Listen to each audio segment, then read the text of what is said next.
Assalamualaikum warahmatullahi wabarakatuh. Nakabalik ho ulit dito sa Madinah Al Munawwarah.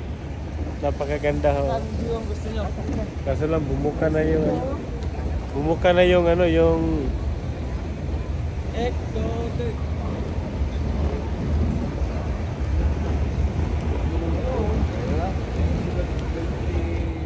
ayan, diretso na sila guys.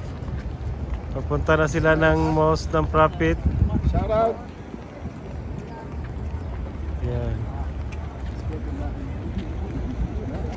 Sulong mga insurrectos na.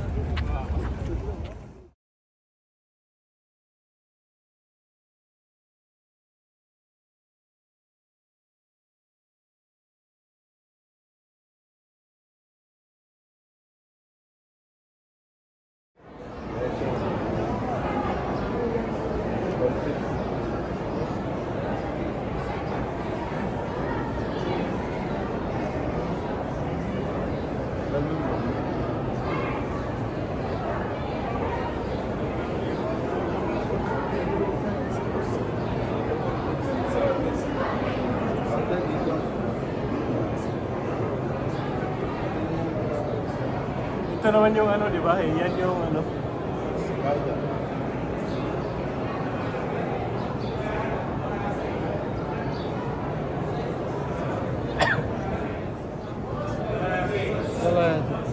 Salah ya Syekh.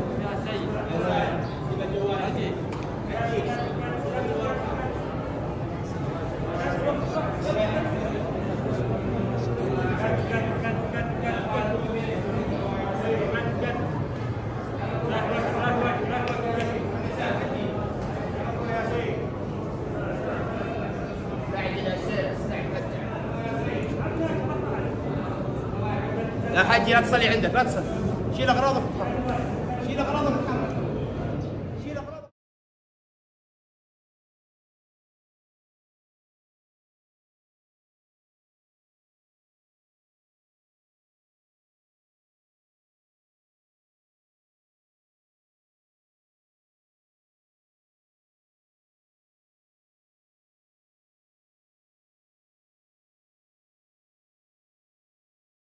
Guys, kasama natin ngayon si guys. Guys, guys, kasama natin ngayon si guys. Assalamualaikum. Kata Dok. Salam.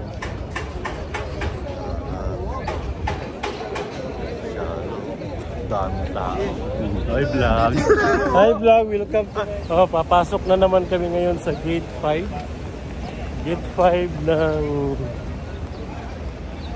Masjid Al Munawwarah. Ano masasabihin ako sa mga kababayan natin, bro? Oh, sige. Salatu wassalamu ala rasulillah. Wa ma'abad. Assalamualaikum warahmatullahi wabarakatuh. Mga kapatid sa pananampalatayang Islam, hindi natin nakasama ang Propeta Muhammad sallallahu alaihi wasallam sa buhay na to. Tanong ko sa inyo, hahayaan niyo ba bang pati sa kabilang buhay ay hindi natin makasama? Yun lang, bro. Yan lang. Magsumikap tayo. Magsumikap tayo. Tilangin natin Allah subhanahu wa ta'ala na makasama natin ang Rasulullah sallallahu alaihi wasallam. Yung chinilas mo, tanggalin mo na yan. Sa araw ng paghuhukom sa buhay sa kabilang buhay. Allahumma amin. Amin.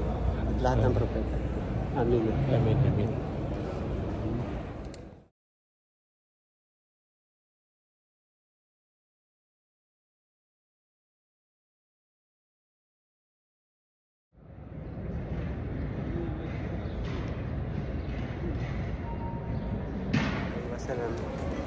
Higit pa sa magulang mo, higit pa sa nanay, tatay, higit pa sa kapatid, higit pa sa lahat.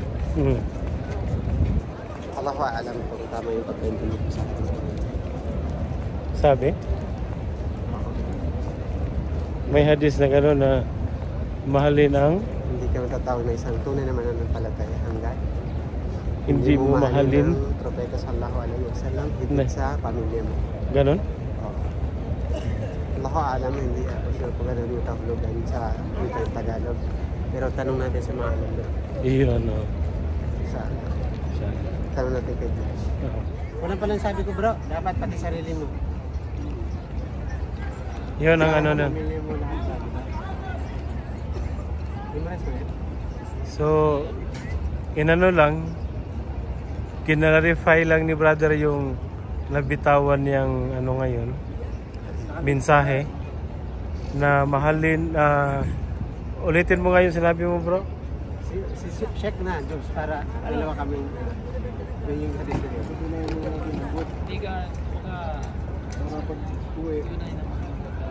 Mananampalataya?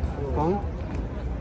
Kung yung mga yung pagmamano sa iyo, Pati sa sarili mo. kasi Hindi ka magiging tunay na- crap lang niya. Hindi ka magiging tunay naman, hindi ka matatawag na tunay naman ang palataya. Tama ba yan? tandaan ko muna Kung yung ang hindi, sa kapatid niyo, yuhibbuli akhihi ma yuhibbuli nafsihi. Pero yung riwayat, kalimutan ko, ayun. At ngayon kami po ay nandito sa Mount Uhud, kung saan medyo hindi pinalad ang mga mali. Kami po ngayon ay aakyat sa sa Mount Uhud, kung saan ay may labanan dito dati. Maganda ho ang istorya dito at isa-isahin ko na lang, hindi sa susunod ko na lang ikukwento ang mga kaganapan.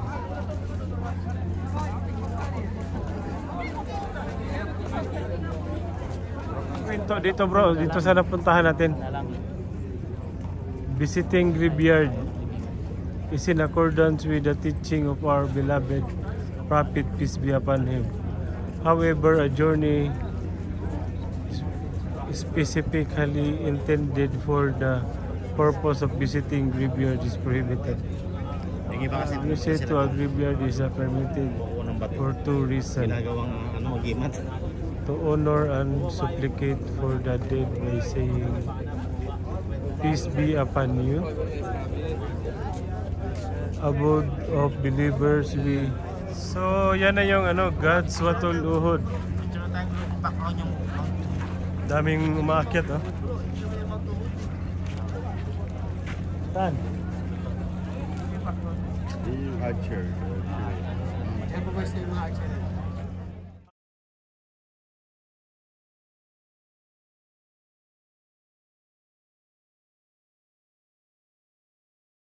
Assalamualaikum warahmatullahi wabarakatuh. Tayo ho ngayon ay nasa Masjid Qiblatain. Yan, oh. Tinawag siyang Masjid Qiblatain kasi ang unang direksyon ng sala dati ay sa Palestine. Yan. Tapos biglang may dumating na revelasyon sa Propeta Muhammad sallallahu alaihi wasallam na baguhin ang direksyon ng sala. Yun ay ang sa Makkah. So yun po ang nangyari, kaya mayroong Masjid Qiblatain kasi dito na rebuild yung na yun, yung pag change ng Qibla o direction.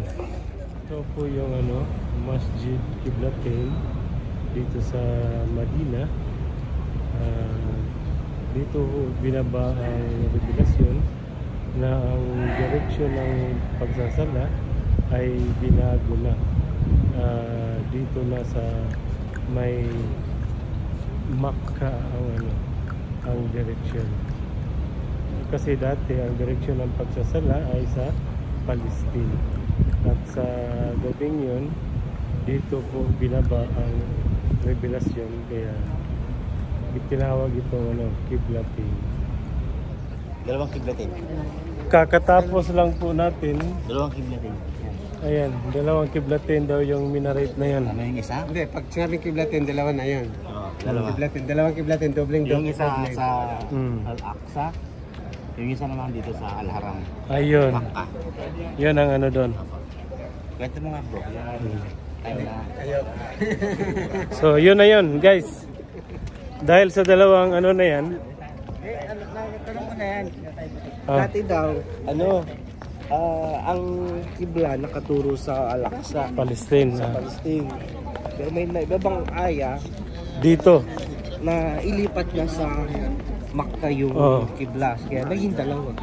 Tapos dito binaba ang aya. Hindi ko alam. Ha? Hindi ko alam. Kasi may binabang aya. Kasi ito siya, dito ang ginawang ano eh. Binansagan itong ano eh, Qiblatain eh. So ibig sabihin, dito ibinaba ang aya. Kasi kung doon binaba sa ano, Binaba kay Prophet Muhammad sallallahu alaihi wasallam. ay siyempre. Siya ang taga-ano na mensahe. Pero ang ano doon, kung saan siya, saan ibinaba. Qiblatain po.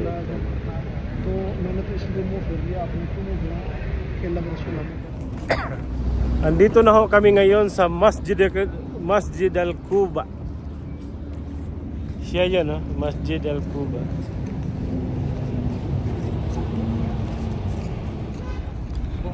So ito yung Masjid Al-Quba. Yan.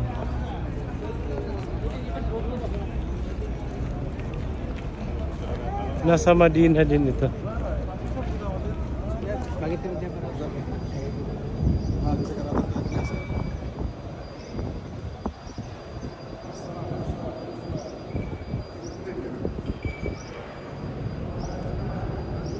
Ito yung Masjid Al-Quba.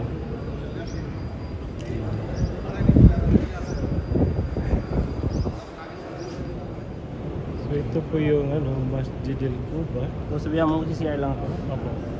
Ito po yung unang masjid dito sa Madina. At ang katumbas ng dalawang rak'at na sala dito, ibig ko sabihin dalawang unit na sala dito ay katumbas ng isang umrah.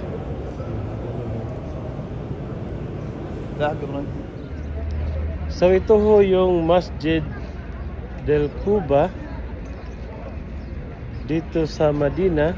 Siya yung unang masjid dito sa Madina. At kung ikaw ay makapagtayo ng dalawang rak'at na sala dito, ay ito ay katumbas ng isang umrah. Yan po. So bilangin natin yung mga kasama. 2, 3, 4, 5, 6, 7, 8. Pang siyam ako, tama. At yung sasakyan namin ay yung Nissan Patrol. Yun po. So next destination, Qatar na guys. On the way na kami para Qatar. Yun na, napuntahan na namin ang lahat ng aming pupuntahan. At yun na, uuwi na kami. At papunta na kami na ngayon ng Qatar. So babiyahe muna kami ng 15 hours. 12 hours po ang babiyahin pa namin para makarating kami sa Qatar. Okay, bye-bye. Dok, paano nyo naman naisipan itong programa na ito, Dok? Na magpaumra kayo, Dok. On the spot. Magandang katanungan yan. Bismillahirrahmanirrahim. Kasi meron tayong program sa Ummu, yung every by bus naman, 10 days.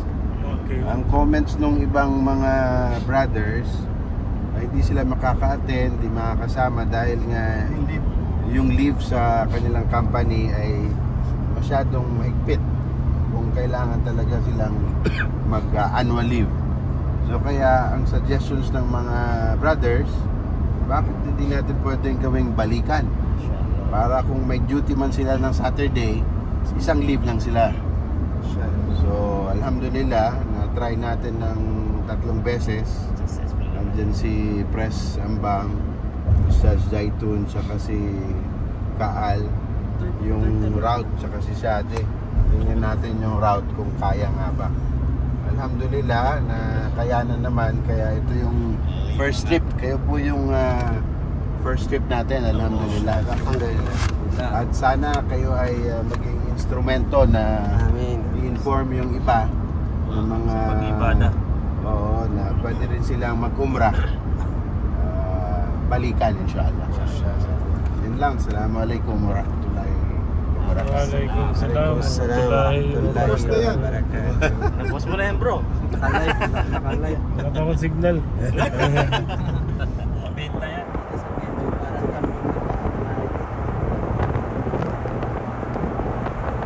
Camilio pala.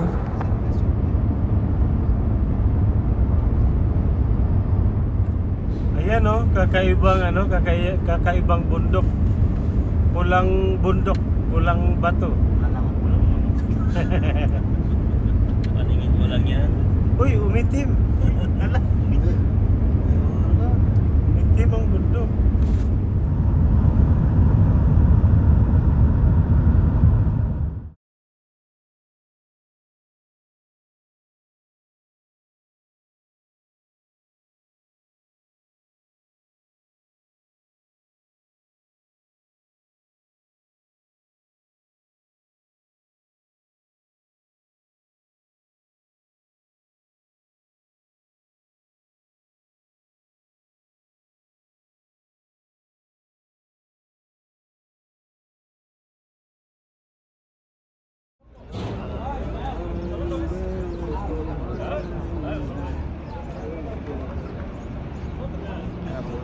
Taqabbalallah wa minna wa minkum.